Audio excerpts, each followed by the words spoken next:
Close your eyes and let the weight of the modern world fall away. Let the hum of electronics fade, the glow of screens dim to darkness. You're drifting now backward through time, not years or decades, but millennia. 6,000 years dissolve like morning mist, and you find yourself standing at the very edge of recorded history, at a threshold where myth and memory blur into something profound and unsettling. Before you stretches an infinite black expanse, the primordial void that existed before creation itself. This is not merely the story of what the Anunnaki did when they arrived on Earth.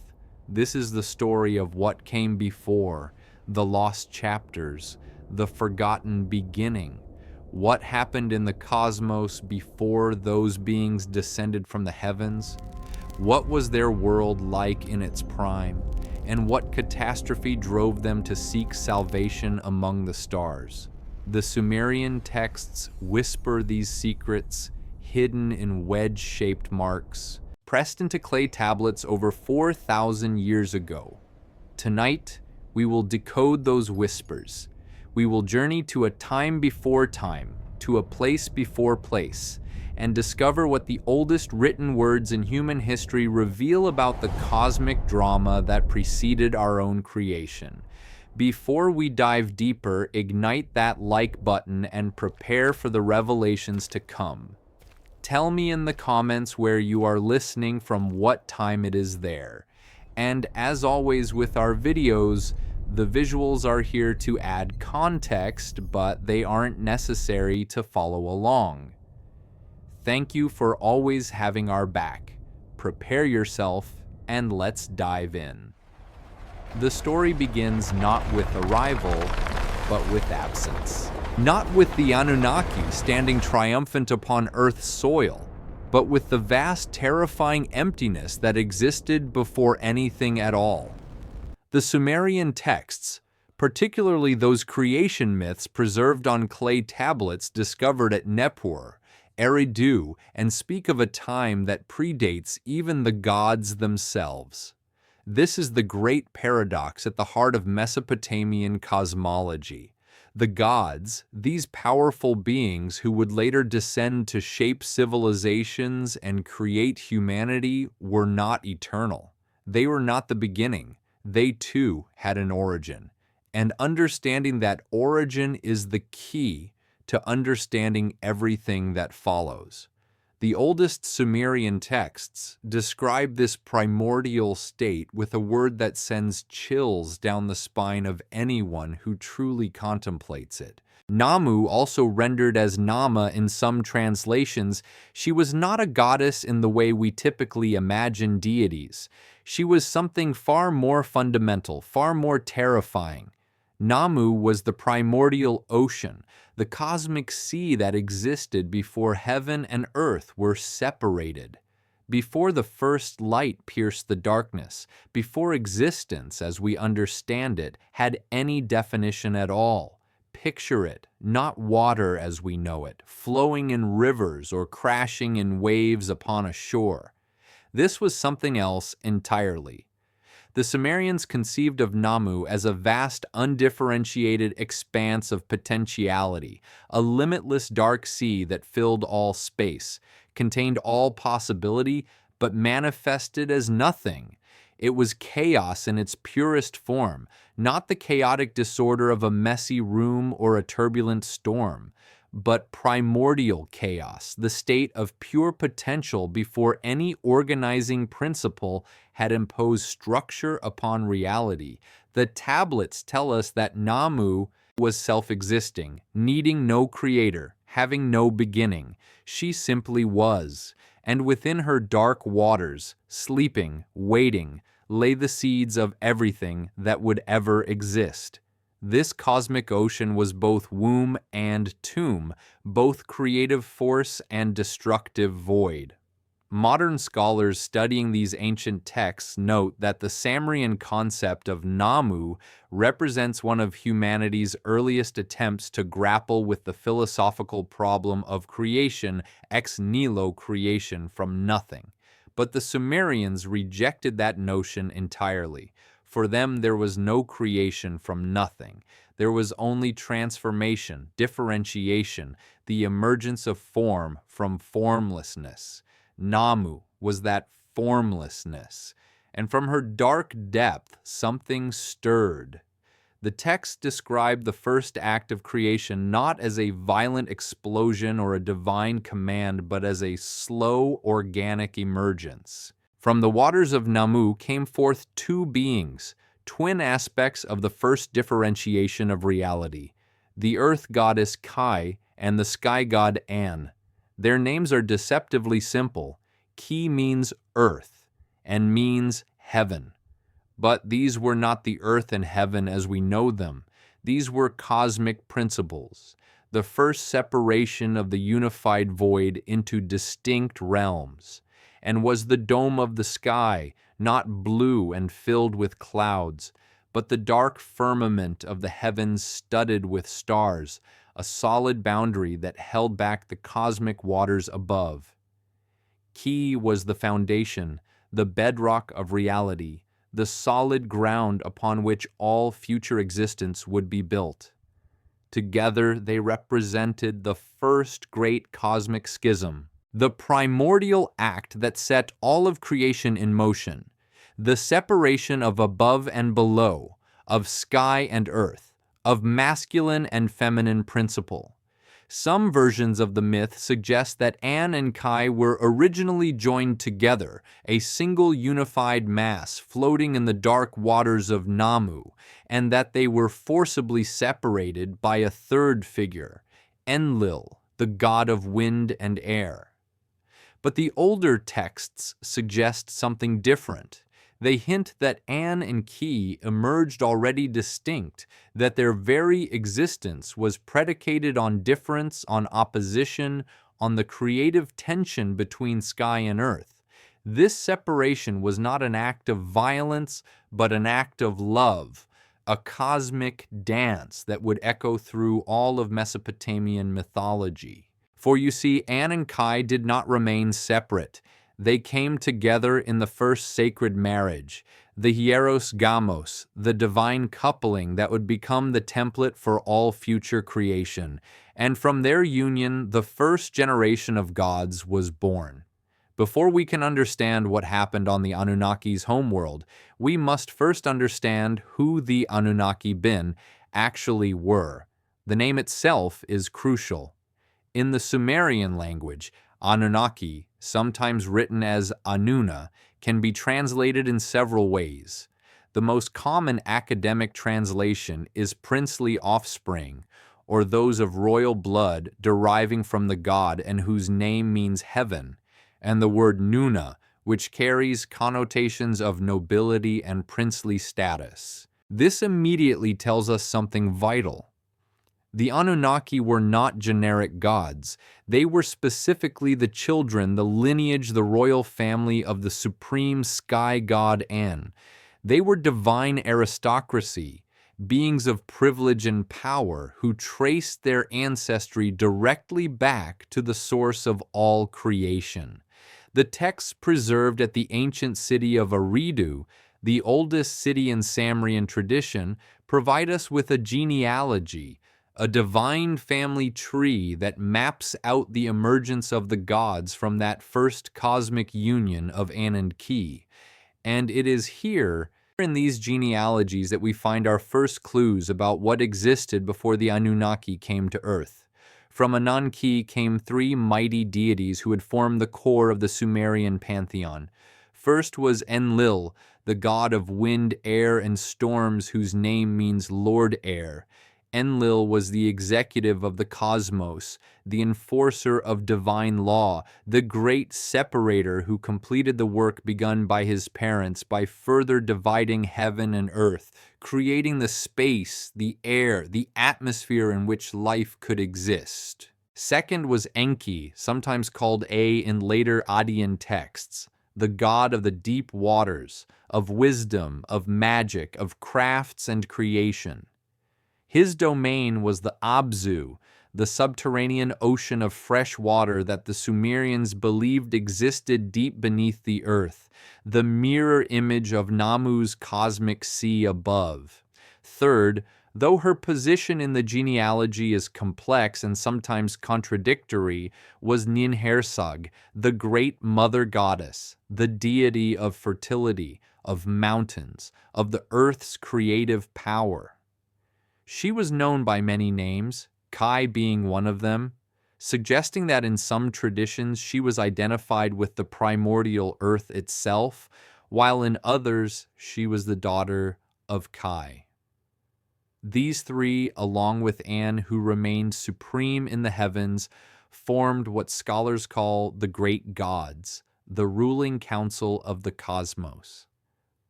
But they were not alone. The texts speak of many other deities born from that first generation, gods and goddesses who controlled every aspect of the natural world. Nana, the moon god whose silver light guided travelers and marked the months. Utu, the sun god whose daily journey across the sky brought warmth and justice. For he was also the god who saw all deeds, both good and evil, committed under his illuminating gaze.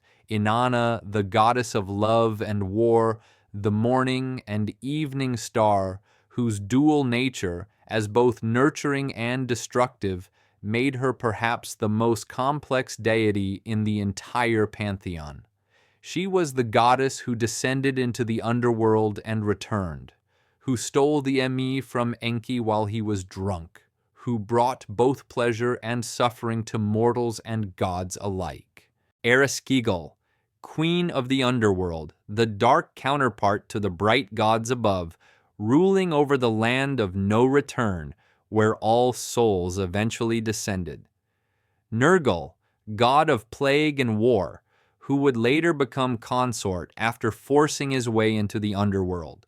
Ninurta, god of agriculture and hunting, the warrior deity who protected civilization from the forces of chaos. The list goes on. Each deity with specific domains, specific temples, specific roles in the cosmic order. By some counts, there were 50 major Anunnaki gods. By others, there were hundreds. One text from Eridu specifically mentions the 50 Anunnaki of Erdu, suggesting that each major city had its own contingent of divine beings, its own local pantheon nested within the greater hierarchy. The Sumerians conceived of the cosmos as a three-tiered structure, a cosmic architecture that defined the domains of the gods. At the top was the Enheaven, the domain of the sky god, a realm of pure authority where divine law originated. This was not the atmosphere or the blue sky humans could see, but a higher realm, perhaps multiple heavens stacked one above another, each more remote and more sacred than the last. In the middle was the key, the earth, the solid ground where humans and gods coexisted, where temples rose and cities sprawled, where agriculture sustained life. But beneath the earth lay the third realm, the Abzu, the cosmic subterranean ocean of fresh water. This was Enki's domain, a mysterious realm of infinite depth, the source of all springs and rivers, the foundation upon which the visible world rested. The Absu was not merely underground water in a hydrological sense, it was a cosmic principle, the deep, the hidden, the source of wisdom and magic. Some texts describe it as containing Enki's temple, Abzu, house of the Abzu, where he resided with his wife Damina, and where he performed his great works of creation and craft. And beneath even the Abzu in some versions of Sumerian cosmology lay the Kur, the underworld proper, the land of the dead, a dark realm where the sun traveled during the night, where Aresh Gigal held court over the spirits of the deceased. This three-tiered cosmos, heaven, earth, and underworld with the Abzu as a transitional zone between the living and the dead structured all Sumerian religious thought. Each realm had its rulers, its laws, its inhabitants, and the boundaries between them, while normally stable, could be crossed under certain circumstances, often with terrible consequences. These were the Anunnaki, the royal family, the divine bureaucracy, the cosmic government. And according to the text, they did not simply exist in some abstract heavenly realm. They were active, involved, almost frighteningly tangible beings who had specific roles, specific dwellings, specific responsibilities. The gods lived in temples, literal physical structures built by human hands, but conceived as divine houses where the deity actually resided. The god statue, ornately carved and adorned with precious materials, was not merely a symbol, but was treated as the living presence of the deity. Priests would wake the god each morning, dress the statue, offer it food and drink, perform rituals to maintain the god's favor. This was not symbolic worship. This was practical service to a powerful being who was understood to be genuinely present in the temple, observing, judging, responding to offerings and prayers. But here is where the texts take a darker turn. For they tell us that before these gods could shape the world, before they could create humanity, before they could establish cities and civilizations, they themselves had to endure a period of terrible hardship and labor. This is perhaps the most surprising and humanizing element of Sumerian mythology. The gods were not all powerful, effortless beings who created it with a thought or a word. They had to work, they had to toil, they had to dig and build and sweat. They experienced exhaustion, frustration, pain. They were powerful, yes, vastly more powerful than humans, but they were not infinite in their power. They had limits. They had needs. They could suffer. And in this divine labor, in this cosmic construction project that consumed thousands of years, we find the first hints of what may have happened on their original world before they ever turned their attention to Earth. We find the suggestion that the Anunnaki were not creating for pleasure or artistic expression, but out of desperate necessity, that they were refugees engaged in a massive terraforming operation, preparing a new home because their old one had failed them. The text known as the Atrahasis epic, one of the most important Mesopotamian creation myths, provides the most detailed account of this divine labor crisis. The epic, preserved on tablets dating to the Old Babylonian period around 1800 BCE, but clearly based on much older Sumerian traditions, begins with a startling premise. Before humanity existed, the gods themselves had to do all the work of creating and maintaining the world. And this work was backbreaking, endless, and deeply resented by those forced to perform it. The text tells us that there was a hierarchy among the Anunnaki. At the top were the great gods, the ruling council, and in the heavens, Enlil commanding the earth and atmosphere, Enki overseeing the waters below. But below them was a vast workforce of lesser deities called the Aigi. The relationship between the Anunnaki and the Igi is complex and sometimes contradictory in the texts. In some versions, the Igi seem to be a separate class of younger gods. In others, they appear to be a subclass of the Anunnaki themselves, the divine proletariat, the workers whose labor sustained the cosmic order. The Atrahasis epic tells us that for 300 thunder years, the text is very specific about this number. The Igi gods were forced to do the hard work of creation. They dug out the beds of the great rivers, the Tigris and Euphrates. They carved irrigation canals. They piled up mountains. They performed the fundamental terraforming operations that would make the land suitable for life. and they hated every moment of it. The text is remarkably vivid in its description of their suffering.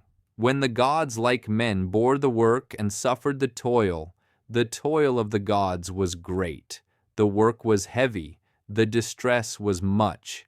Day after day, year after year, century after century, they toiled in the earth, and their resentment grew. This paints a picture that is startlingly different from most creation myths. This is not a serene process of divine will manifesting reality. This is hard physical labor. This is sweat and strain and exhaustion. The gods are not omnipotent beings speaking worlds into existence.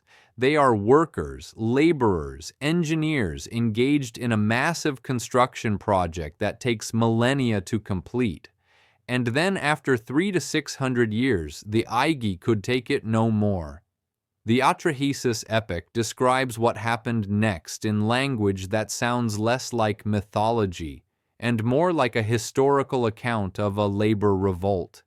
The Igi gods burned their tools.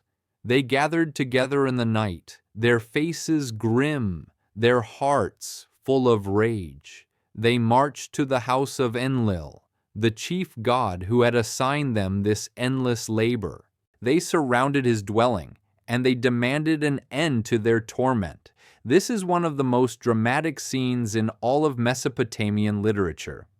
The great god Enlil, Lord of heaven and earth, commander of the cosmos, is besieged in his own house by an angry mob of divine workers. The text tells us that Enlil was terrified. He bolted his door. He sent his vizier to find out what was happening. And when he learned that the gods had rebelled against their working conditions, he did what any manager faced with a labor crisis would do. He called an emergency meeting of the board of directors. An was summoned from the heavens. Enki was called up from the depths. The great gods convened in council to address the revolt. And here the text provides us with actual dialogue, actual speeches that give voice to the complaints of the divine workers. A spokesman for the Agi addressed the council, and his words carry a weight that resonates across millennia. Every single one of us gods has declared war. We have put a stop to the digging. The load is excessive. It is killing us. Our work is too hard. The trouble too much. This is not abstract mythology. This is a very specific grievance. The work is too hard. The conditions are intolerable. Something must change. Enlil's first response was rage. How dare these lesser gods defy the divine order? How dare they burn their tools and cease their work? He declared that he would destroy them all, that he would find the ringleaders and make an example of them. But Enki, the wise god of the waters, spoke with a different voice. Enki was always portrayed in Sumerian mythology as the clever one, the problem solver, the deity who could see solutions that others missed. And now faced with this cosmic labor crisis, he proposed something revolutionary. Why should we blame them? Enki asked the council. Their work was indeed too hard. Their trouble was too much. Every day the earth cried out, "Why should we hear their clamor?" And then he offered his solution. Let us create a primitive worker. Let him bear the yoke. Let man carry the toil of the gods. This is it. This is the moment, the decision that would lead to the creation of humanity. But before we can understand why this decision was made, we must ask a deeper question. Why were the gods doing this work in the first place? What were they building? Why was the labor so intense, so demanding, so precisely measured in that specific span of 300 years? Some scholars see this simply as a mythological explanation for the existence of humanity. We exist because the gods needed servants. It's a cynical but straightforward reading, but others, particularly those who take a more literal approach to these texts, see something else. They see a description of an actual construction project, a vast planet-wide terraforming operation that required massive labor, precise engineering, and the movement of unimaginable quantities of earth and water. They see evidence that the gods, the Anunnaki, were preparing Earth for a specific purpose, and they note that the time frame given 3,600 years appears again and again in Sumerian texts, always associated with cosmic cycles, with the return of celestial bodies, with the orbital periods of distant worlds. Is it possible that the gods were not originally from this world at all? That they came from somewhere else, from a world that had its own orbital period, its own cosmic clock, that they were, in essence, colonists sent ahead to prepare a new world for settlement, and that Earth was not their first home, but their refuge. To understand what might have driven the Anunnaki to Earth, we must turn to the texts that describe not just the aftermath of their arrival, but hints fleeting and fragmentary of what came before. The problem is that the Sumerians did not write comprehensive histories in the way we might hope. Their texts are often literary, poetic, focused on specific events or moral lessons rather than broad narratives. But if we read carefully, if we piece together fragments from multiple sources, a picture begins to emerge, a picture of a world that once was. The Enuma Elish, the Babylonian creation epic, composed around 1200 BCE, but drawing on much older Sumerian traditions, provides our most detailed account of the cosmic circumstances that preceded the ordered world. While it is later than the pure Sumerian texts, it preserves and elaborates on themes that can be traced back to the earliest Mesopotamian writings. The epic begins with a description of the primordial state, when on high heaven had not been named, firm ground below had not been called by name. Not but primordial Absu, their begetter, and Mumu Tiamat, she who bore them all, their waters commingling as a single body. Absu, the male deity of fresh water. Tiamat, the female deity of salt water, the primordial ocean, and Mumu, a mysterious third entity, sometimes translated as mist or primordial form, perhaps representing the boundary between them. These three existed before creation, before the gods, before anything. They were the raw material of existence, the fundamental forces from which all else would emerge. The text tells us that Absu and Tiamat's waters mingled together, and from their union gods were born. First Lakmu and Lahamu, deities of silt and mud, then Anar and Kishar, gods of the horizon, the circular boundary where heaven meets earth, and from them Anu, the god of heaven, and from Anu-Ar, the Sumerian Enki, god of wisdom and the deep. But as these younger gods were born and grew in number, they became a problem. The text is explicit about this. The divine brothers banded together. They disturbed Tiamat as they surged back and forth. They were troubling the belly of Tiamat by their hilarity in the abode of heaven. Absu could not lessen their clamor, and Tiamat was speechless at their ways. Their doings were loathsome, offensive, and overbearing were their ways. Here we see a theme that will repeat throughout Mesopotamian mythology. The younger generation of gods is noisy, disruptive, troublesome. They disturb the ancient order. They break the primordial silence. And the older generation, Absu and Tiamat, find this intolerable. Absu complains to Tiamat, "Their ways are verily loathsome unto me. By day I find no relief nor repose. By night I will destroy. I will wreck their ways that quiet may be restored. Let us have rest. This is extraordinary. The primordial father, the source of all the gods, is proposing genocide. He wants to destroy his own offspring because they make too much noise because they disturb his rest. It's a remarkably petty motivation for cosmic violence, and yet it carries a profound truth. The old order cannot tolerate the new. The ancient powers cannot adapt to change, and so they seek to destroy what threatens their peace. Tiamat in this early part of the story is portrayed as reluctant. What should we destroy that which we have built? Their ways indeed are most troublesome, but let us attend kindly. She is the mother, unwilling to harm her children even when they annoy her.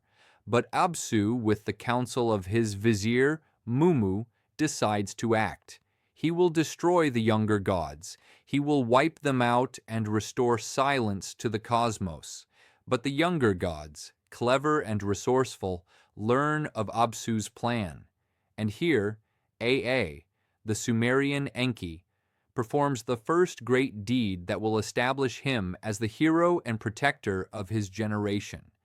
Using his magic, his wisdom, his mastery of spells and incantations, I puts Absu into a deep sleep, and then, while the primordial father slumbers, Aya kills him. He strips Absu of his crown, removes his aura of divine power, and takes it for himself. Then he establishes his own dwelling place upon Absu's corpse, upon the primordial fresh waters, the Abzu, which will now be Ai's domain. This is not a minor plot point. This is the murder of the cosmic father, the overthrow of the primordial order, the younger generation asserting its dominance over the old, and it has consequences, terrible consequences. For while Tiamat was willing to tolerate her troublesome children when they merely disturbed her rest, she cannot tolerate the murder of her consort. The other gods come to her. They whisper in her ear. They tell her she should avenge Absu.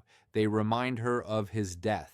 And something in Tiamat changes. The reluctant mother becomes the vengeful dragon. She transforms. The text tells us that Tiamat took on a form monstrous and fearful. She creates an army, 11 monstrous beings. Creatures of nightmare and chaos, demons with venom instead of blood, mad dogs, scorpion men, storm demons, fishmen, creatures that blur the boundaries between species, between order and chaos. And she places at the head of her army a figure named Kingu, making him her new consort, elevating him to divine leadership and giving him the Tablet of Destinies, the ultimate symbols of cosmic authority. Now the younger gods face annihilation. Tiamat, transformed into a dragon of chaos leading an army of monsters, is coming to destroy them all. They are paralyzed with fear. Who killed Absu, cannot face Tiamat. Anu, the king of heaven, goes out to confront her, but returns defeated, unable even to approach her. The gods are in despair. They will be destroyed. Their short existence will end. And then a champion emerges. Marduk, the son of Ea, young and powerful, skilled in magic, bearing weapons of storm and wind. But Marduk does not offer his services freely. He makes a demand. If he defeats Tiamat, if he saves the gods from annihilation, he must be made supreme. His word must be law. The council of gods must proclaim him king of all the gods with absolute authority. It's a power grab. A young god seizing the moment of crisis to elevate himself above all others, even above his elders. But the gods, desperate and afraid, agree. They grant Marduk supreme authority, and he goes forth to face Tiamat. The battle that follows is one of the most vivid and violent scenes in ancient literature. Marduk arms himself with weapons, both conventional and cosmic, a bow and arrow, a club, a net woven from the four winds, and he rides a storm chariot pulled by four terrible steeds, demons of weather, breathing fire and poison. He confronts Tiamat in single combat. The dragon goddess opens her mouth to devour him, but Marduk sends the evil wind, the storm, into her jaws. It inflates her body, distends her like a balloon. She cannot close her mouth, and while she is helpless, Marduk shoots an arrow down her throat, piercing her heart, killing her soon head. But Marduk's work is not finished. He captures the fleeing army of monsters. He strips the tablet of destinies from Kingu, and then he returns to Tiamat's massive corpse and performs an act that will define all of creation. He splits her body in half like a shellfish. From the upper half, he raises the dome of heaven, posting guards to ensure that Tiamat's waters do not escape. From the lower half, he spreads out the earth. He creates mountains from her breasts, causes rivers to flow from her eyes. He assigns stations to the gods, establishes the calendar, sets the sun, moon, and stars in their courses. Order is imposed upon chaos. The cosmos is born from the corpse of the primordial mother. This is the Enuma Elish. This is the Babylonian version of creation. But remember, this is not the original Sumerian story. This is a later adaptation politicized to exalt Marduk, the patron god of Babylon, at the expense of the older Sumerian deities like Enlil. Earlier Sumerian versions likely had Enlil or Ninurta in the role of the dragon slayer. But the core narrative is the same. A cosmic battle between the old order and the new, a terrible war in the heavens, the death of primordial beings, and the creation of the ordered world from the remnants of chaos. Now here is where things become interesting from the perspective of those who seek a more literal interpretation of these texts. If we read this not as pure mythology but as a distorted memory of actual events, what are we really looking at? We are looking at a catastrophic cosmic war, a conflict between ancient powers and younger, more aggressive forces. A battle so violent it literally reshaped the structure of the solar system. And we are looking at the aftermath, the creation of a new world order built upon the corpse of what came before.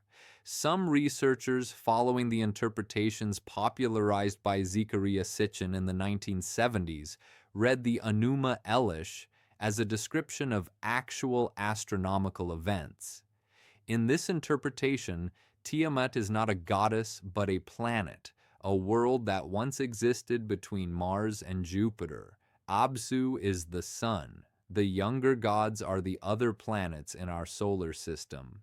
And the story describes a cosmic collision, a catastrophic impact that destroyed Tiamat, creating the asteroid belt from her shattered remains, and perhaps even affecting the orbits and conditions of other worlds in the solar system.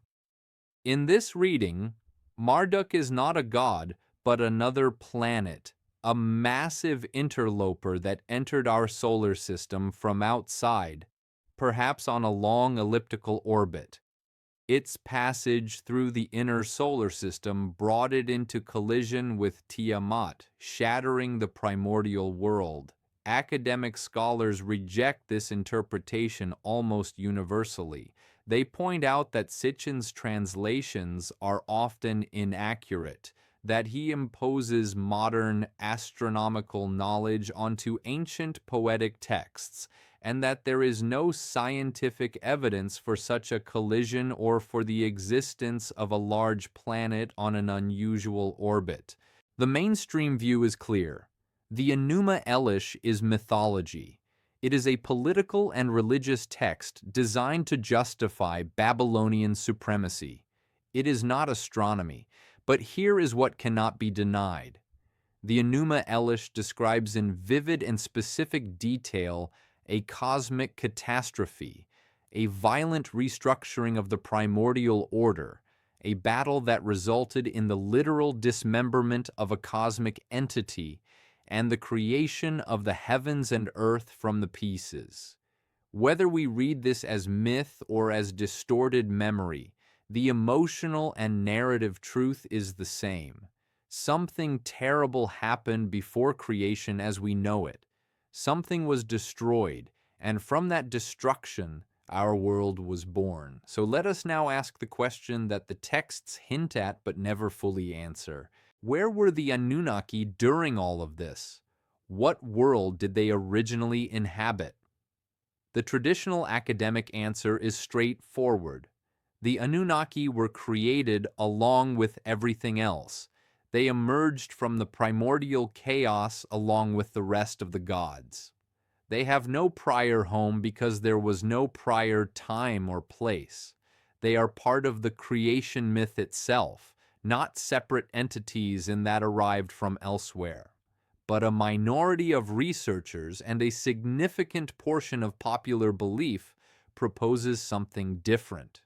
They suggest that the Anunnaki were not created during the cosmic restructuring described in the Enuma Elish. They were survivors of it. Or perhaps they were from another world entirely, a world that orbited the sun and on a vastly different scale. And they came to Earth in the aftermath of the catastrophe seeking a new home, because their original world had been damaged or destroyed. This brings us to the most controversial element of the ancient astronaut theory, the concept of Nibiru.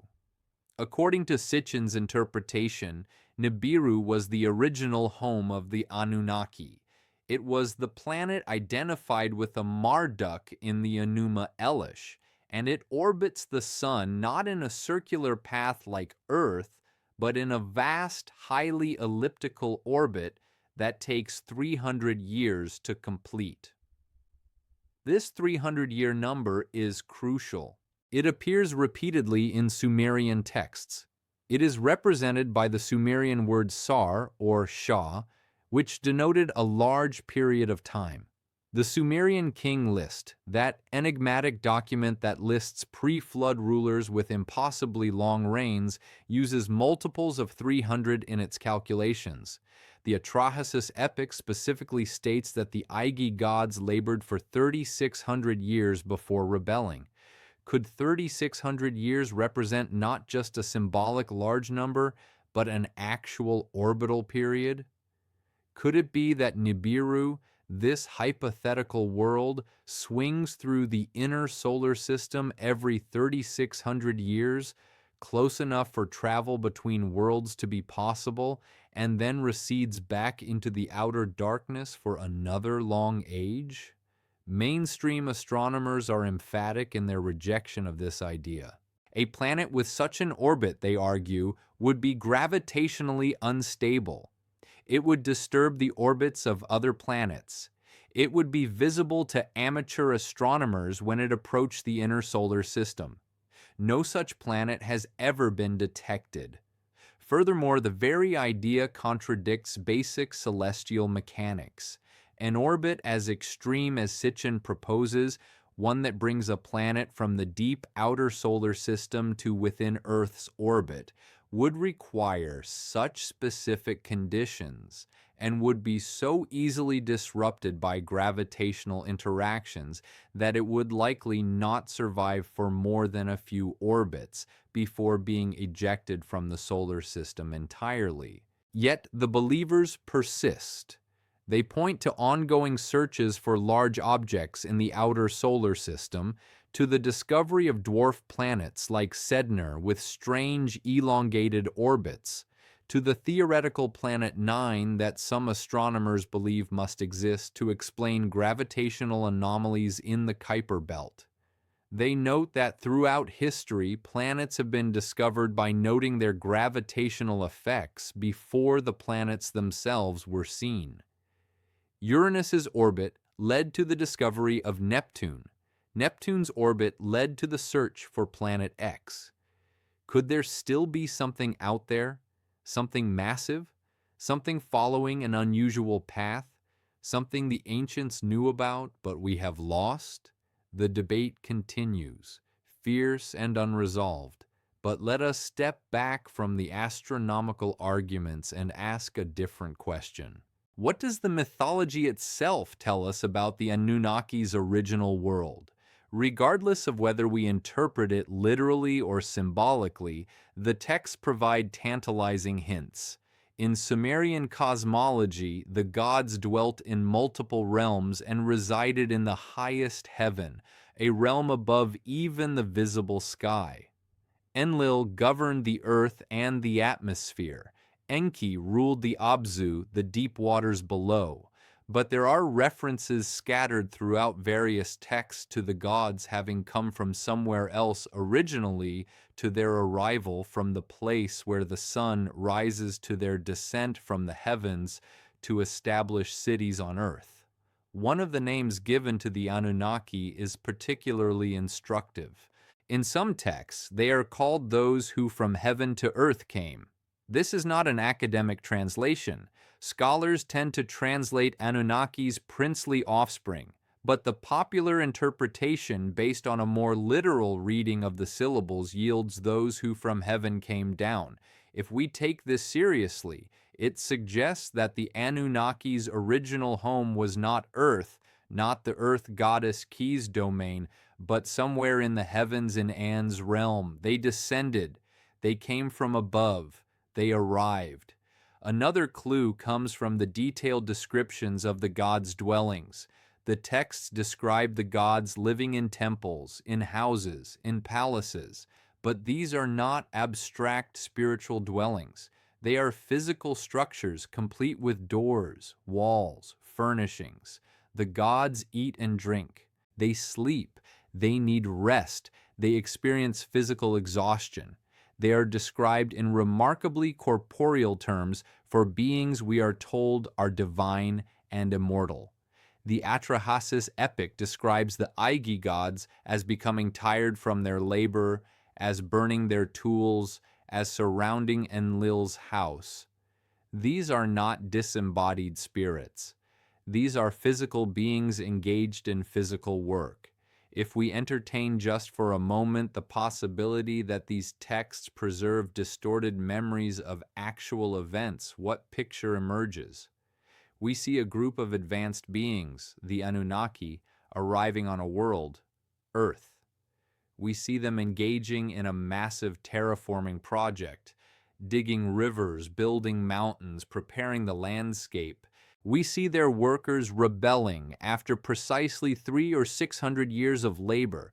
We see them making a decision to create a new species, humanity, to take over the work. And if we look back even further to the cosmic catastrophe described in the Enuma Elish, we see a possible reason for their arrival. A disaster, a cosmic war, the destruction of a primordial world. Could it be that Nibiru, the Anunnaki's original home, was damaged in this cosmic catastrophe, that its orbit was destabilized, perhaps thrown into the elongated path that believers describe? That the Anunnaki, facing the slow death of their world, made the decision to seek a new home? That they sent out expeditions during their world's periodic passage through the inner solar system, scouting for suitable planets. That they found Earth, young and barren, but with the potential to support life. That they committed to a vast multi-millennial project to prepare it for colonization. This narrative, purely speculative and rejected by mainstream science, nevertheless has a compelling internal logic. It explains the terraforming described in the Atrahasis. It explains the specific time period over 3,600 years. It explains why the gods would need to labor at all, why they would need to create humanity as helpers. They were not omnipotent cosmic beings. They were refugees, colonists, survivors of a cosmic catastrophe trying to build a new home before their own world failed completely. Let us examine what the texts tell us about the nature of this original world. This Nibiru, if it existed as more than myth, what was it like? The name Nibiru itself is instructive. In Adian, the language of Babylon, Nibiru means crossing point or place of transition. It was associated with the planet Jupiter in most astronomical texts, specifically with Jupiter at a particular position in its orbit when it crossed the celestial equator. This has led many scholars to conclude that Nibiru was simply another name for Jupiter, not a separate planet at all. But Sitchin and his followers argue that the name crossing point is itself significant. A world that crosses, that transitions, that moves from one part of the solar system to another would be a world on a highly elliptical orbit. A world that periodically crosses the established orbits of the other planets. Furthermore, some Mesopotamian texts assign Nibiru special significance. In some accounts, Nibiru is described as the star of Marduk, the celestial body associated with Babylon's patron god. But more than that, it is described as a body that holds the crossing of heaven and earth, a cosmic anchor point that maintains the order of the heavens.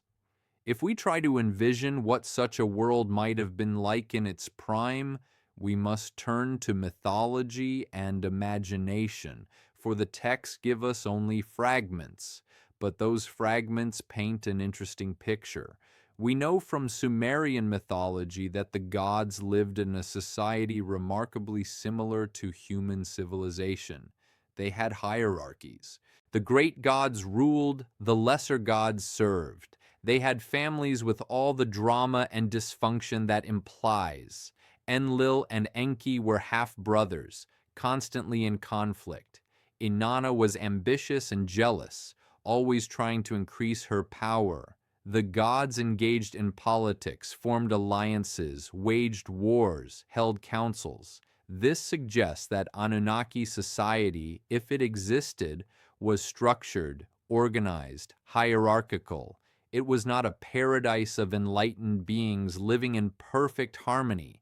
It was a complex civilization with rulers and subjects, with conflicts and compromises, with a rigid social order that distinguished between the elite Anunnaki and the worker classy Gigi. We also know that the Anunnaki were associated with advanced knowledge. Enki in particular was the keeper of the MI, the divine decrees or principles that govern civilization. These Mai included everything from kingship and law to metalwork, writing, and agriculture. In myth, Enki possessed these Mai and guarded them carefully, and other gods would occasionally try to steal them or trick him into giving them away. What if the Mai represent not mystical principles but actual knowledge, actual technologies? What if the Anunnaki civilization possessed advanced sciences that they brought with them from their original world? The texts describe Enki as possessing great wisdom, as being skilled in magic and craft. They describe the gods as building ships, as traveling through the heavens, as possessing weapons of terrible power. Marduk's weapons in the Enumerish include storms, winds, lightning, and a net that e'en snares his enemy. Are these literal descriptions of advanced technology rendered in the only language available to Bronze Age scribes? We must also consider what might have gone wrong on Nibiru. What catastrophe might have driven the Anunnaki to Earth? The Enuma Elish, if read as cosmic history, describes a violent impact, the destruction of Tiamat. If Nibiru was involved in this impact, if it was the body that struck Tiamat, then it too would have been affected. Celestial collisions are mutual. Both bodies are damaged. Perhaps Nibiru's orbit was destabilized.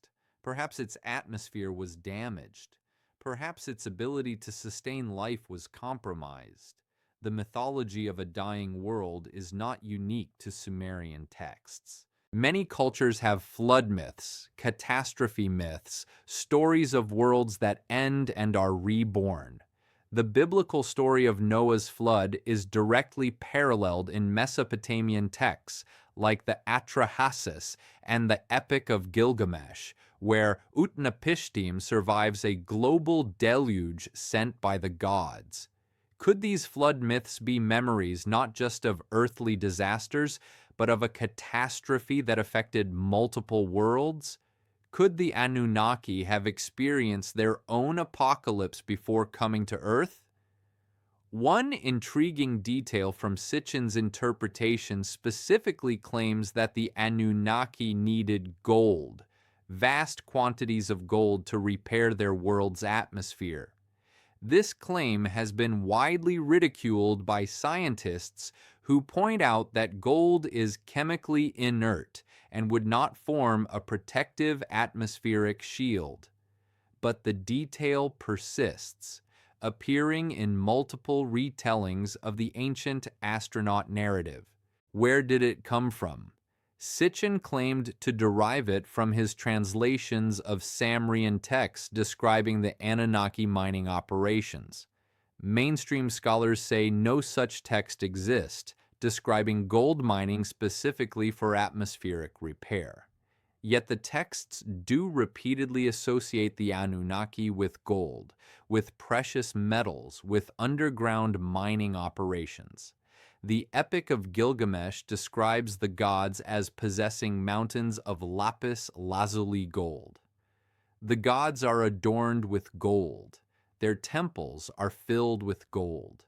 The great treasures of the ancient world were dedicated to the gods' houses.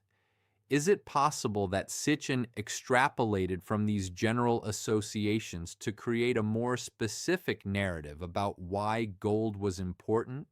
Or did he have access to translations and interpretations that mainstream scholars dismiss? The question remains unresolved.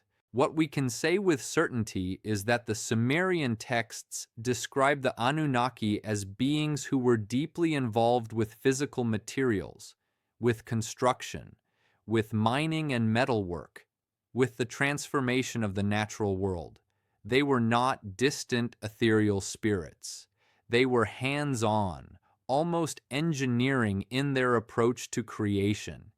If Nibiru existed, if it was the Anunnaki's original home, and if that world was failing, the decision to seek a new home would have been momentous.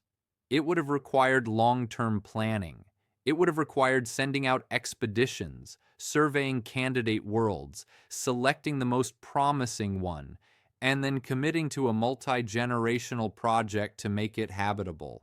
This brings us back to the 300 years of labor described in the Atrahasis. If Nibiru's orbital period is 3,600 years, then the Anunnaki would have only brief windows of opportunity when their world passed through the inner solar system to travel to Earth. They would arrive.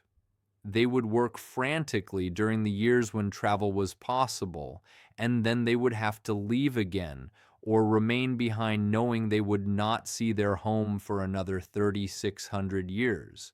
This creates a poignant human dimension to the mythology. These would not be all-powerful gods effortlessly creating worlds. These would be exiles separated from their home, working desperately to prepare a refuge, knowing that their civilization survival depended on their success. After 3,600 years, one complete orbital cycle, the worker gods, the IEG had reached their breaking point. They had given their entire period of service, and they rebelled.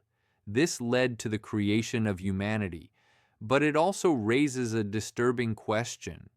If humans were created to be workers, to be slaves, what happened to the Anunnaki themselves?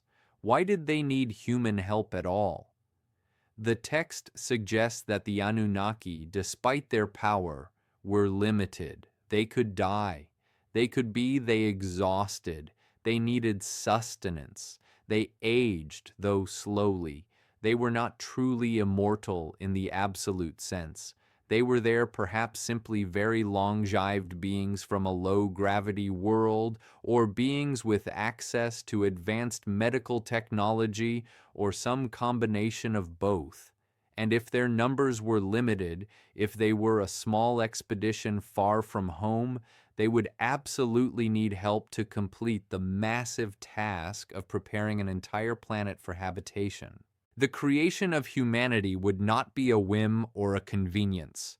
It would be a necessity, the survival plan, the final phase of a project that had already consumed millennia.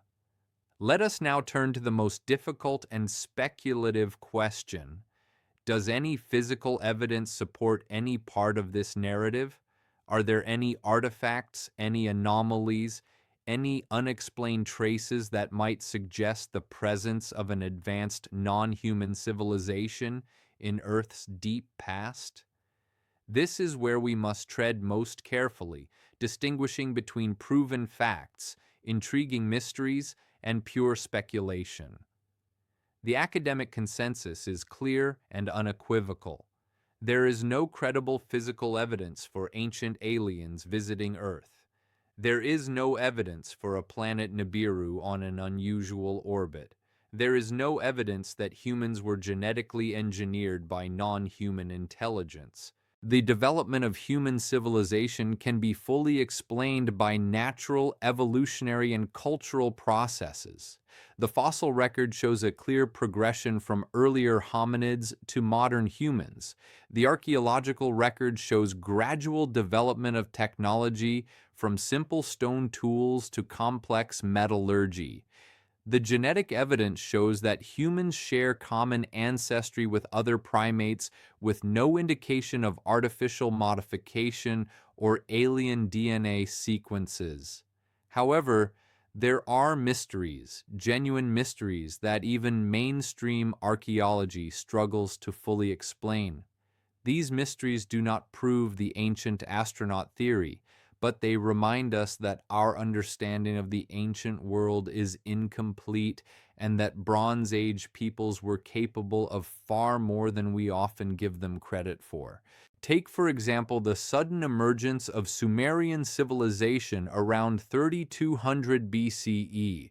The Sumerians appear in southern Mesopotamia with a fully developed writing system, advanced mathematics based on the number 60, sophisticated architecture including the first ziggurat, complex irrigation systems that transform the land between the Tigris and Euphrates, and highly organized city-states with professional priesthoods, standing armies, and bureaucratic administration. Some argue this emergence was too sudden, too advanced to be purely indigenous development. They point to the lack of clear precursor cultures showing gradual evolution toward these achievements. They suggest it was the result of knowledge transfer from the Anunnaki, that the gods literally taught humans these skills as described in the myths. Mainstream scholars counter that the emergence was not actually sudden when examined closely. Archaeological evidence shows gradual development of urban centers in the Uruk period building on earlier UI culture that dates back to 6500 BCE. The Abide people already had sophisticated pottery, built temples on platforms, and established trade networks. The writing system began as simple pictographs used by temple accountants to track goods, gradually evolving over centuries into the full cuneiform script. The architecture developed incrementally from simple mud brick structures to increasingly elaborate temples and palaces.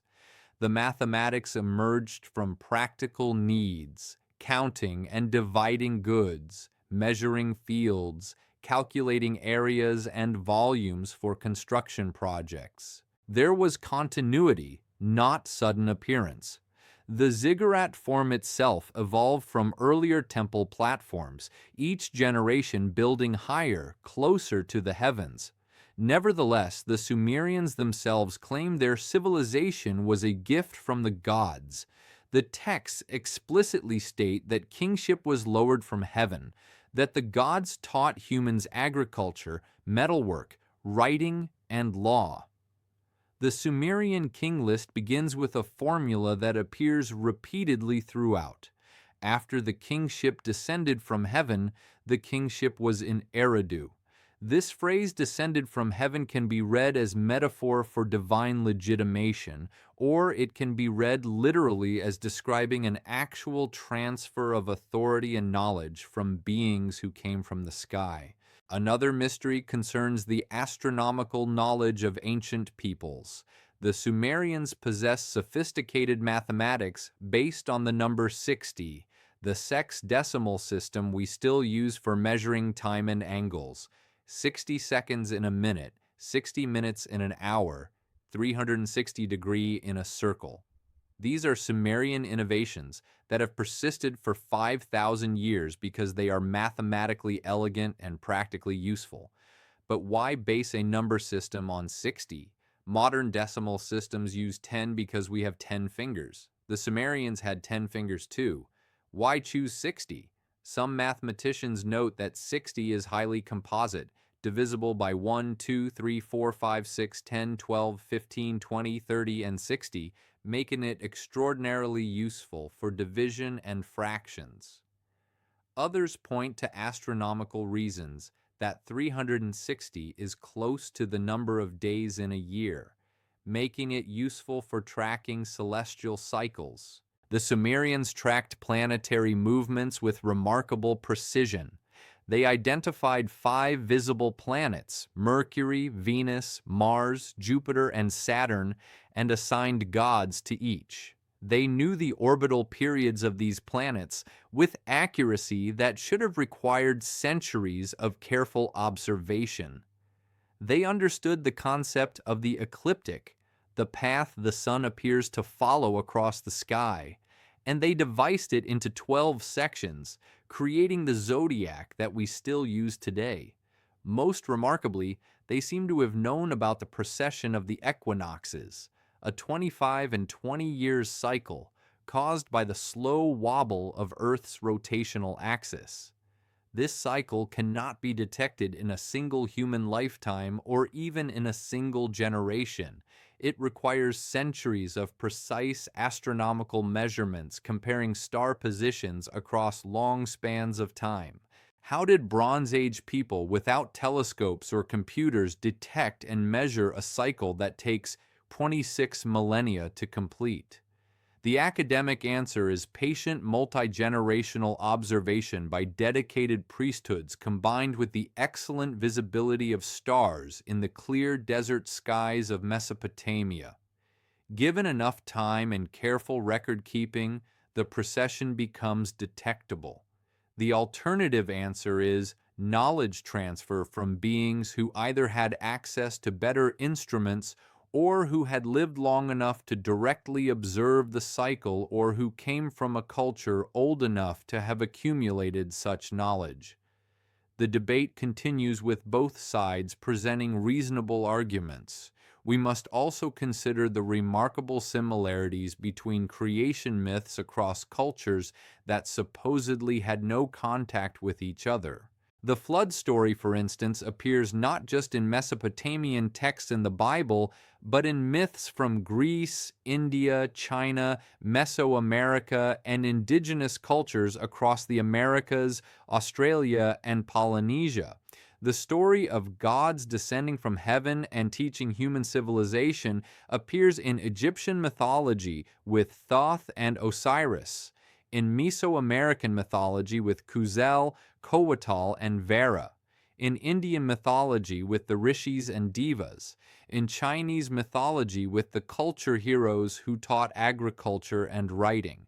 Are these similar myths because all human cultures share common psychological patterns, as Carl Jung's theory of archetypes would suggest?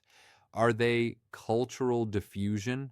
Ideas spreading along ancient trade routes from a single origin point? Or are they independent cultural memories of actual events of a time when advanced beings really did walk among humans and teach them the foundations of civilization? The mystery deepens when we consider how these myths sometimes preserve surprisingly accurate information. The Sumerian account of the solar system, for instance, as depicted on certain cylinder seals, seems to show awareness of all the planets, including Uranus and Neptune, which were not officially discovered until the 18th and 19th centuries with telescopes. Ancient astronaut theorists point to cylinder seal VA243 as depicting the solar system with the sun at the center, surrounded by 11 planetary bodies, supposedly showing knowledge impossible for ancient people. Mainstream scholars counter that the seal actually depicts a star surrounded by smaller stars or dots, a common decorative motif, and that the interpretation as a solar system map is wishful thinking, forcing modern knowledge onto ancient artwork. Similar debates rage over other anomalous artifacts and sites.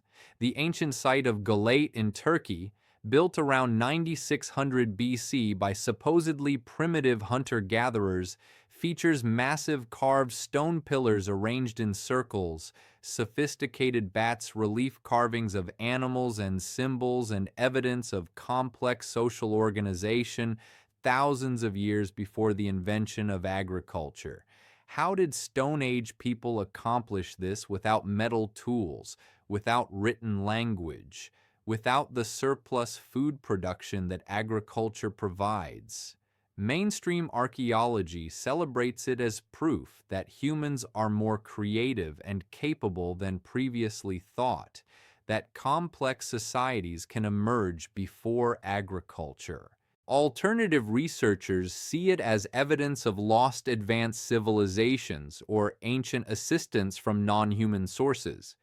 The truth, as always, lies in evidence are carefully examined and theories rigorously tested, but the mysteries remain genuine, and they fuel continued speculation about humanity's deep past and the possible involvement of forces we do not yet understand. Mainstream scholars counter that the emergence was not actually sudden. Archaeological evidence shows gradual development of urban centers in the Uruk period, building on earlier Yubi culture.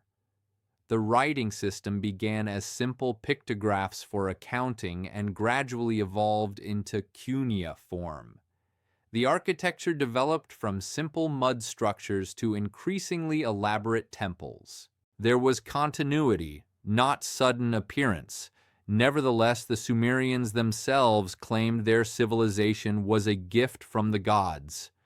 The texts explicitly state that kingship was lowered from heaven, that the gods taught humans agriculture, metalwork, writing, and law. The Sumerian king list begins. After the kingship descended from heaven, the kingship was in Eridu.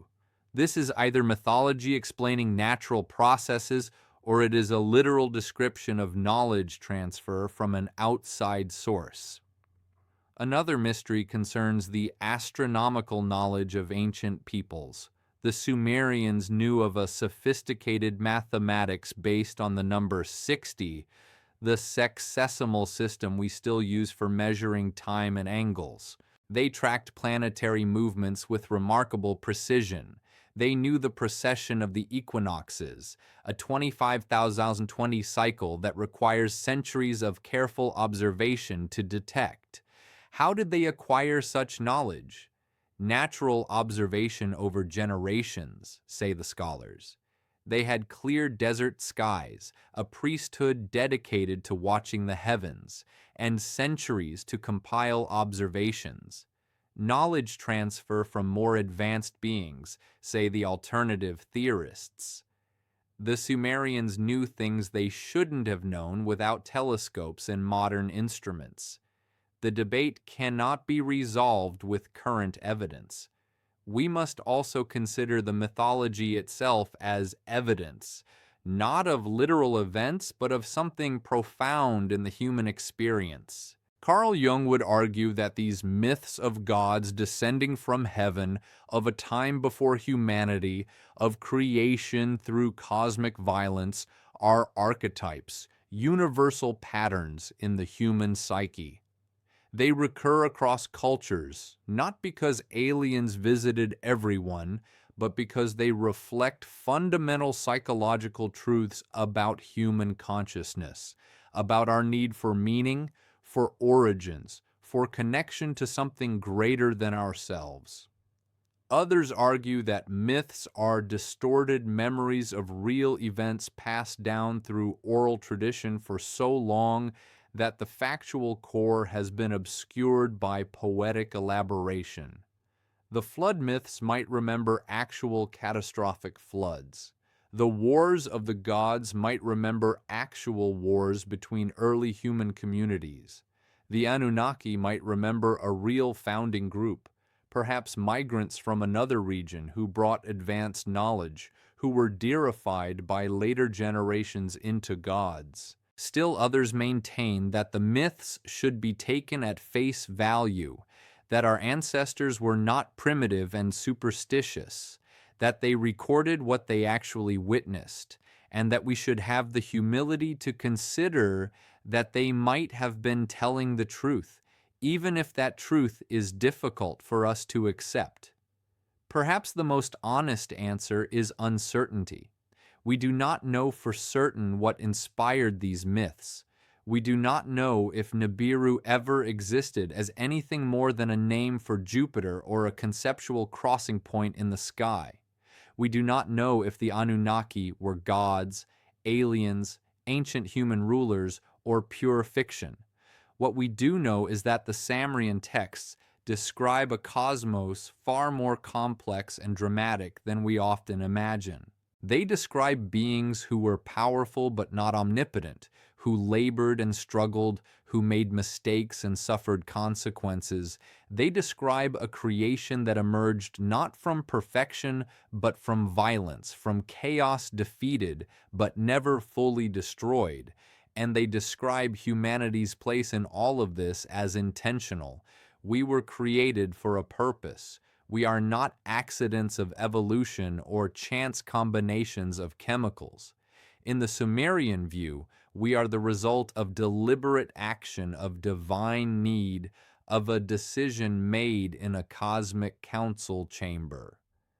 Whether we take this literally or symbolically, it grants humanity profound significance. We matter. We were wanted. We have a role to play in the cosmic drama. This is perhaps why the ancient astronaut theory continues to fascinate despite academic rejection. It offers something that modern scientific materialism often fails to provide: a sense of cosmic purpose, a connection to something greater, a narrative in which humans are not insignificant specks on a random planet, but the created children of advanced beings, inheritors of a vast cosmic history. But with that sense of purpose comes a shadow. For if we were created to be slaves, if we are the property of beings who might return to claim us, then our freedom, our autonomy, our very identity as independent beings is called into question. This darker implication is rarely emphasized by ancient astronaut enthusiasts, but it lurks in the texts themselves. The Atrahasis epic is clear. Humans were created specifically to bear the workload of the gods, to free the Anunnaki from toil. We are not cherished children. We are constructed tools. The texts describe Enki mixing clay with the blood of a slain god to create the first humans. There is something violent and utilitarian about this process. We are made from earth, from the flesh of the world itself, but also from divine blood, giving us intelligence enough to understand commands, but not enough to question our makers. The ultimate question the Sumerian texts force us to confront is this: what do we owe to our creators, if they exist, if the Anan were real, if they genetically engineered humanity? If they gave us civilization and knowledge, but did so for their own purposes to serve their own needs, do we owe them gratitude or resentment? Are we still bound to serve them if they return? Or have we, through our own efforts across thousands of years, earned our independence, our freedom to chart our own destiny? These are not idle philosophical questions. They cut to the heart of human identity, of our relationship with authority, with tradition, with the past. And they remain relevant even if we reject the literal truth of the ancient astronaut narrative. For we all, in a sense, are created beings. We are created by our parents, by our cultures, by our histories. We inherit DNA, language, customs, beliefs, systems of power that we did not choose. And we must decide what we owe to those who came before, how much we should honor tradition, and how much we should forge our own path. The Sumerian texts, in their descriptions of gods and creation, human slavery, and divine conflict, give us a mythological framework for thinking through these eternal questions. Perhaps that is their real value, not as literal history or scientific treatise, but as profound philosophical and psychological exploration of the human condition. Let us now draw together the threads of this vast narrative. What do the Sumerian texts reveal about what happened before the Anunnaki came to Earth? They reveal a cosmos born from chaos, from the primordial sea, from the undifferentiated void. They reveal the emergence of first principles, sky and earth, the fundamental division that makes existence possible. They reveal a cosmic family, generations of gods, each more differentiated and specific than the last. From the primordial parents to the gods of specific domains, wind, water, sun, moon, love, war. They reveal conflict, the inevitable tension between old and new, between the primordial chaos that wants to preserve its ancient rest and the younger forces that bring noise, activity, and change. They reveal a great war in the heavens, a battle between Tiamat, the primordial mother turned monster, and Marduk, the champion of the younger gods. A war that ends with the creation of the cosmos from the corpse of chaos. They reveal the Anunnaki as the victors of this conflict, the royal family of the gods established in positions of cosmic authority, assigned to manage different aspects of creation. They reveal the beginning of a vast labor, the Igi gods working for 3,600 years to prepare the world, to dig rivers and build mountains to make the earth suitable for life. They reveal a revolt, a labor crisis that threatens the entire project, resolved by the creation of a new species designed to bear the workload. And they reveal the complex, fraught relationship between the Anunnaki and humanity, creators and created, masters and servants, gods and mortals bound together in a cosmic drama. Neither can escape. Whether we interpret these texts as literal history, as mythology, as distorted memory, or as philosophical allegory, their power is undeniable. They force us to ask the biggest questions. Where do we come from? Why are we here? Are we alone in the cosmos? What is our relationship to the forces that created us? Whether we call those forces gods, aliens, evolution, simple chant, the academic world has largely dismissed the ancient astronaut interpretation of these texts as pseudoscience, as wishful thinking by people who cannot accept that ancient humans were capable of great achievements without supernatural or extraterrestrial help. And in many ways, the academics are right. The translations that support the ancient astronaut theory are often questionable. The archaeological evidence for alien contact is non-existent. The astronomical evidence for Nibiru has not materialized despite decades of searching. and yet the mystery persists. The texts continue to fascinate, and new generations continue to wonder if there might be some kernel of truth, some fragment of actual memory hidden within the mythology. Perhaps the truth lies somewhere in between. Perhaps the Anunnaki were not literal aliens from another planet, but they were also not pure fiction. Perhaps they were an advanced human civilization that predated the Sumerians, a lost culture destroyed in a catastrophe whose survivors brought knowledge to the early Mesopotamians and were remembered as gods. Perhaps Nibiru was not a planet, but a cosmic event, a passing comet or asteroid that ancient peoples witnessed and incorporated into their mythology. Perhaps the 300-year cycle refers not to an orbital period, but to some other recurring phenomenon, solar cycles or climate patterns or cultural upheavals. Or perhaps we should simply acknowledge the limits of our knowledge. The Sumerians lived 5,000 years ago. Their oldest myths were already ancient to them, passed down through oral tradition from an even earlier time. We are trying to reconstruct events, if they were events at all, that occurred thousands of years before the oldest texts were written. It is remarkable that we have any information at all. It is hubris to think we can reconstruct with certainty what happened in those distant days. As you drift here in the darkness, the story of the Anunnaki's lost homeworld, their cosmic war, their arrival on Earth, their creation of humanity, all of this swirls around you like the primordial waters of Namu. You cannot grasp it entirely. It is too vast, too strange, too, distant. But you can feel its power, its pull, its insistence that you take it seriously, that you do not dismiss it out of hand.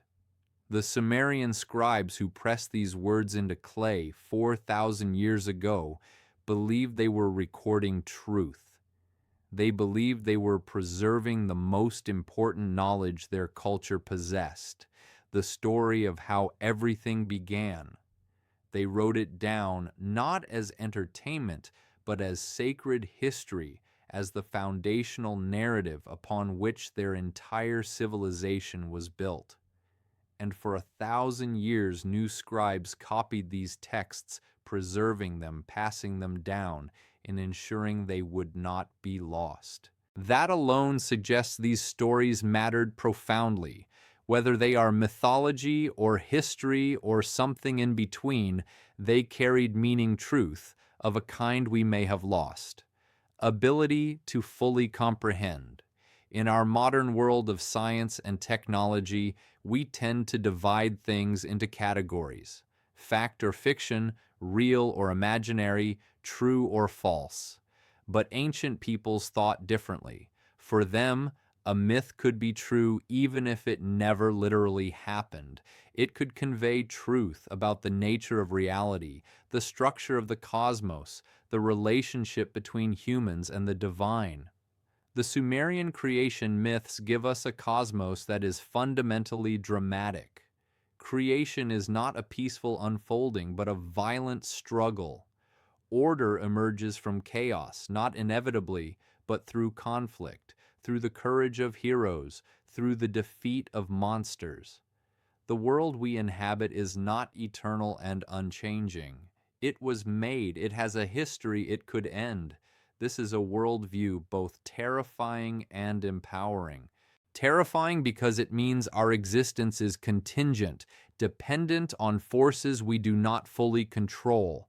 Empowering because it means we are part of something meaningful, something that was fought for, that was wanted, that has purpose. And in that ancient story of the Anunnaki, beings who descended from the heavens, who labored to transform a world, who created humanity in their image, but for their own purposes, we find a mirror. We see ourselves. We are the Anunnaki now, shaping our world with technology, manipulating genetics, reaching for the stars. We are beginning to develop the capability to travel to other planets to establish colonies, to transform Mars or the Moon or distant exoplanets to make them habitable. In 1,000 years or 10,000, will our descendants be the Anunnaki to whatever life forms they encounter, whether they find them or create them? Will they be remembered as gods by the civilizations they establish? Will future archaeologists on distant worlds puzzle over the texts and artifacts we leave behind, trying to reconstruct what happened before their creators arrived? This recursive nature of the myth, the way it looks both backward to our origins and forward to our potential future, is perhaps its deepest power. The Sumerian texts do not give us a simple origin story.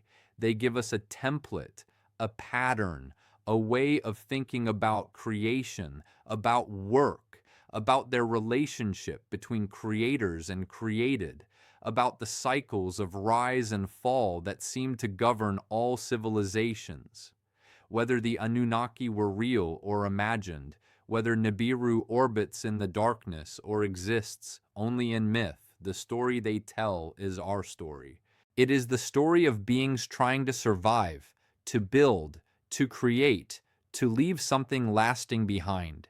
It is the story of workers who rebel when the burden becomes too great, of rulers who must adapt or face overthrow. It is the story of violence that leads to creation, of chaos that is shaped into order, of the old giving way to the new. These patterns repeat throughout human history because they are fundamental to existence itself. The Sumerians understood this. They encoded it in their myths, and those myths have survived because they still speak to something deep within us, something that recognizes truth even when we cannot verify facts, so we are left with mystery. The Sumerian texts reveal that before the Anunnaki came to Earth, there was chaos, there was cosmic war, there was a decision made in a divine council to embark on a great work. They reveal that the Anunnaki themselves have a history and origin, a homeland. Whether that homeland was a distant planet or the heaven of mythology or simply the earlier phases of Mesopotamian culture that predated the historical period, they reveal that humanity's creation was not an act of pure benevolence, but a solution to a practical problem, a way to sustain a civilization that could not sustain itself. And they reveal that our relationship with our creators, whoever or whatever they are, is complex, necessary, sometimes oppressive, always significant. These texts do not give us certainty. They give us something better. They give us a lens through which to examine our own existence, our own origins, our own purpose.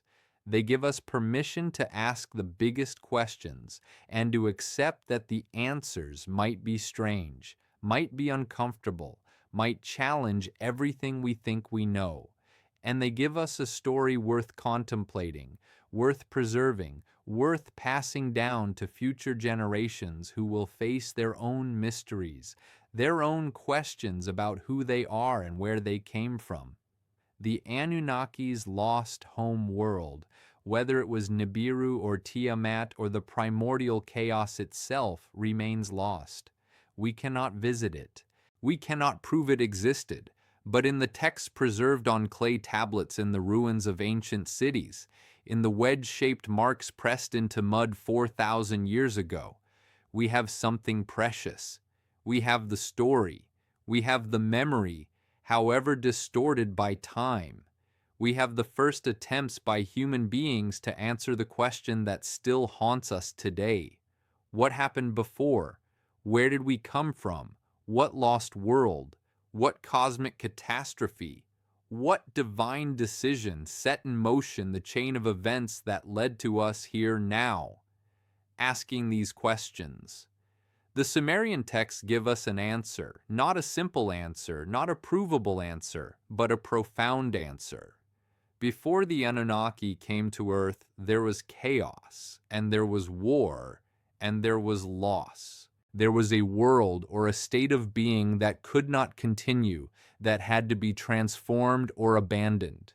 There was a decision made, a commitment undertaken, a future chosen over a past that could not be preserved. And from that decision, from that cosmic drama, we emerged. Created or evolved, designed or accidental, slaves or free beings, we are here.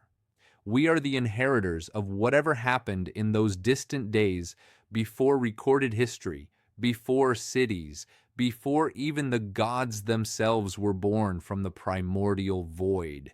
And that is where the story must end, not with certainty, but with awe, not with proof, but with possibility, not with answers, but with better questions. The mystery of what happened before the Anunnaki came to Earth will likely never be fully solved, but it will always be worth contemplating because in trying to understand their origin, we come to better understand our own. We come to appreciate the vast depths of time, the cosmic scale of existence, the improbable chain of events, whether divine or natural or some combination of both, that had to occur for us to be here.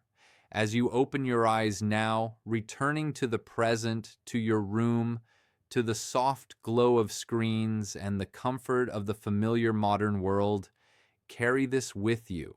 Somewhere in the vast expanse of space and time, on clay tablets in museum collections, in the ruins of ancient cities, in the forgotten memories encoded in the oldest myths, there is a story about beings who came from the heavens and made us what we are. Whether that story is literally true or metaphorically profound or simply a beautiful fiction created by people trying to make sense of their world, it remains powerful. It remains haunting. It remains in its own way true. For truth, in the end, is not just about facts and evidence. Truth is about meaning, about the stories that help us understand who we are and why we matter. And the Sumerian texts, with their tales of cosmic wars and descending gods of lost home worlds and created servants of the Anunnaki and their 300-year cycles, give us a story that grants existence its self-dramatic significance. We are not accidents. We are not meaningless.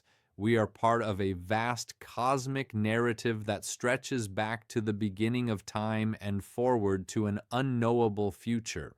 We are the created beings who became creators, the servants who became masters of their own destiny, the children of the Anunnaki, whether they were gods or aliens or simply our own ancestors, remembered through the distorting lens of mythology.